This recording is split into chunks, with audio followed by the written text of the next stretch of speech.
لە دادگای کەرکووک سێمین دانیشتنی دادگای محەممەد ئەمین جوتیارەکەی گوندی شەرناغە و سنووری ناحی سەرگەڕان بەڕێوە چوو. دادگایەکە لەسەر دوو سکاڵا بوو کە لەلایەن فەرماندەی ئۆپراسیۆنەکانی کەرکووک و ئەو سەربازەی ملپێچی ملی جوتیارەکەی ڕاکێشا تۆمار کرابوون. لە هەردوو دادگایەکەدا جوتیارەکە تاوانبار کراو بە بڕی 2 ملیۆن دینار سزادرا.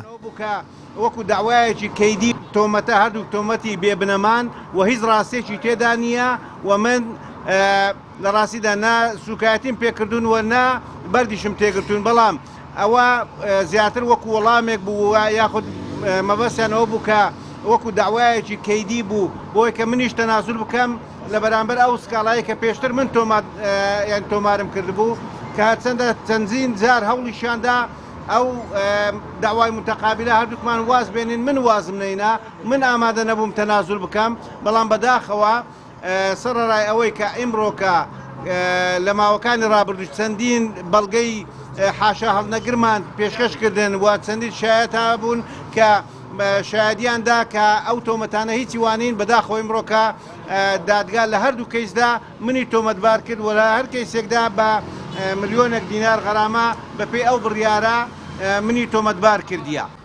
بەپێی زانیاریەکان ئەم جوتیارە کووردە بە مادەی 229 یاسای سزادانی عێراقی سزادرا.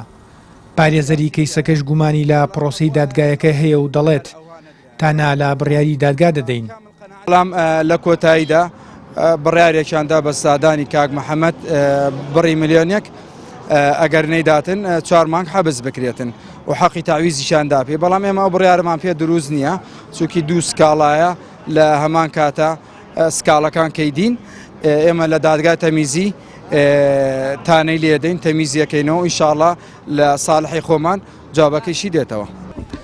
محەممەد ئەمین جوتیارێکی سنووری ناحی سەرگەڕانە لە ڕۆژاوای کەرکووک لە 7 شوباتی 2025 لە کاتی کێڵانی زەویەکەی لەلایەن سوپای عێراقەوە ڕێگری لێکراو لەسەر تراکتۆرەکەی لە لایەن سەربازێکەوە بە ملپێچەکەی ڕاکێشرا. وەکو خۆشی دەڵێت سەربازەکە هەوڵی خنکاندنی داوە. دوای ئاڵۆزیەکانیش هەرێکا لە سەربازە عێراقیەکە و فەرماندەی ئۆپراسیۆنەکان بەجیا سکاڵایان لەسەر تۆمار کرد.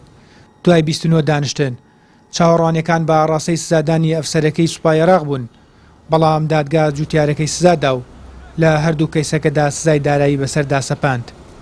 هەرێم نامێق، کەناڵی ئاسمانی پەیام، کەرکووک.